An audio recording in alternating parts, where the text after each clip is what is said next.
चाथे स्वभिज्ञस्वरा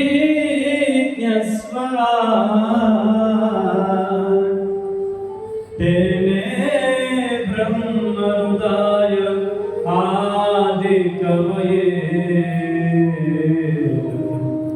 मुह्यन्ति सूरयः तेजोवारिकृतं यथा विनिमयो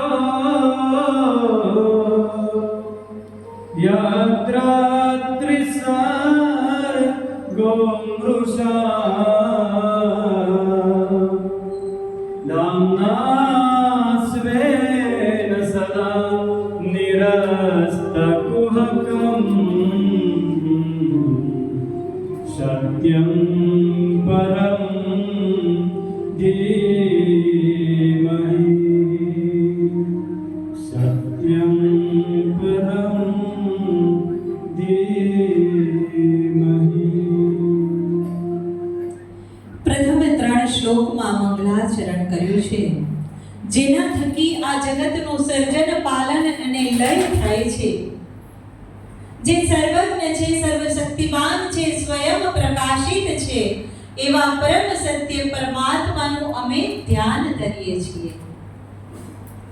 પ્રથમ શ્લોકમાં પ્રથમ કોનું ધ્યાન કરવું, કોનું ગાન કરવું અને કોનું પાન કરવું, સત્યમ પરમ ધીમહિ.